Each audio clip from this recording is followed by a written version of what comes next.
other? There's one over here. Straight. Okay, well, first as an American, I think there's so many options because we can wheedle our way through language. I think it's a good use. But anyways, I think it was Prime Minister that said something about, we still want to preserve endangered languages, and we will, and we love it, and it'll be great. But if we entwine English any further with the economy and politics and the internet, and especially now with file sharing online, and if English is used by the kids, it's never going to stop, and maybe it's not anyways. But I think it's just lip service to say that we're going to continue to care about endangered or dying languages. If you're really going to say that it's culturally important and that's something that we value, it's just going to be the final nail in the coffin to make English any more rock solid, I guess.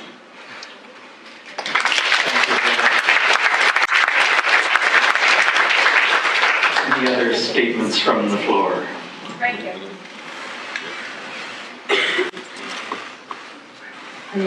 As former languages commissioner to Nunavut, I think I should speak against it. We have 3 official languages in Nunavut, and English is very pervasive. Whether or not it's taught in schools, it's still going to be learned anyway. So I think that other languages other than English should be learned so that people can speak them, and everybody's going to speak English anyway.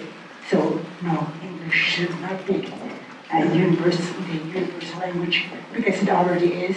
Therefore, it shouldn't be official. Other languages should be treated as universal and learned.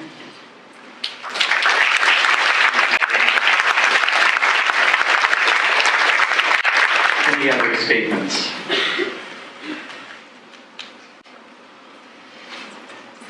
Maybe around this way.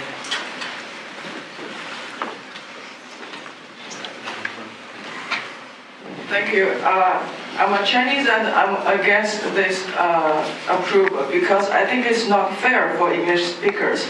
Because as a Mandarin speaker, I can understand and communicate with you easily. But I can learn your technology, your wisdom, your philosophy. But if you want to learn our culture, our philosophy, our wisdom, you have to count on translators, but we can learn your things more easily, so I think it's not fair for English speakers. So maybe you should think about that.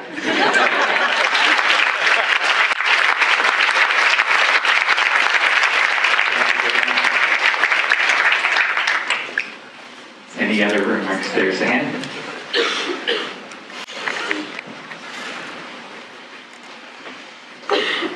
Thank you, Mr. Speaker. I am speaking against the resolution. I think that we are all human and that there are sometimes more powerful ways of communicating than with words. Thank you.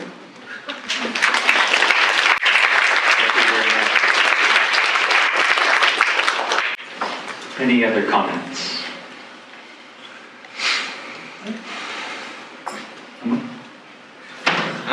The bad guys always get the best lines, you know. In Paradise Lost, Satan, awake, arise, or be forever fallen. In the Mackenzie River, about 30 years ago, CBC discussion about English and native languages. You only need 2 languages in the Mackenzie Delta, English and broken English.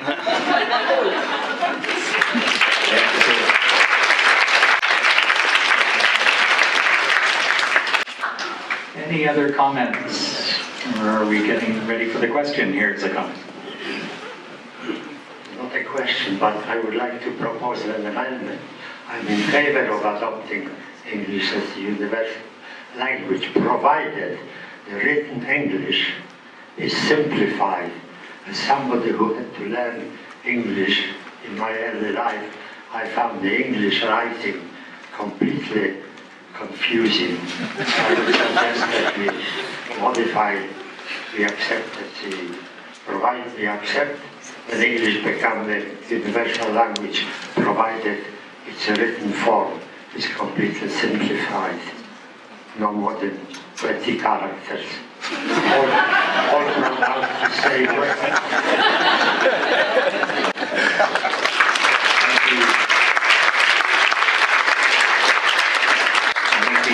prime comrade kind of decision that we will strike a subcommittee to amend the resolution, but vote on the resolution as it stands. Any other statements? Well, let me then remind you of the question before you.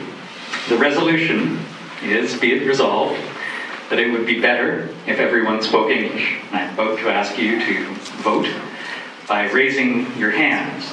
And I will attempt to gauge the numbers on either side of this. I can call on other people's support for trying to help me count on this sort of thing. Are there any questions before we call the question? You clear on what you're... Yes? I have one question of clarification. Are we saying that the whole world should be speaking English, or are we saying that only the white world should be speaking English, North America should be speaking English? What's the correct? I would say it would be your interpretation of the resolution. Be it resolved that it would be better if everyone spoke English. So what everyone means to you, what better means to you, what English means to you. See, we craft vague resolutions. Any other questions? All right, here's the question. Be it resolved that it would be better if everyone spoke English. Those in favor of the motion.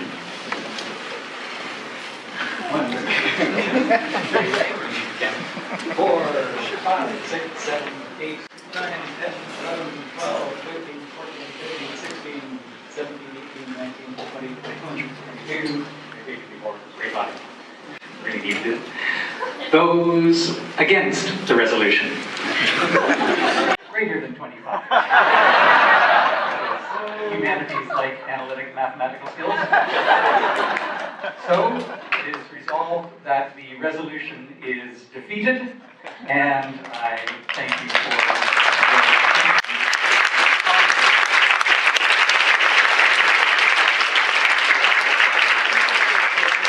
So thank you very much for coming out this afternoon.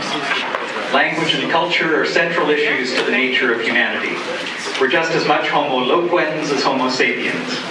Today, in a lighthearted way, we've tried to illustrate the importance of taking a humanist perspective on issues facing the contemporary world. Humanities education looks across cultures and times to reveal how documented practices can explain the present and guide the future. There's no one document to be consulted which will reveal the truth, and often no single truth to be revealed. The behavior of particles is simple. The behavior of humans is complex. Sometimes we learn more about the human condition by reading a poem in any language than we do by reading an essay, but both are valuable. The multiple perspectives of humanistic inquiry are not esoteric frills in today's society. They give us a glimpse not only into who we are, but who we can become. Thank you to our debaters, Gordon, Laurel, Serhy, and Claire, and to Blair Taylor, Amelia Santos, and Shikata Banerjee in the Dean's office for their time and faith in mounting this event. I couldn't ask to work with a more supportive team. This session of the House is adjourned.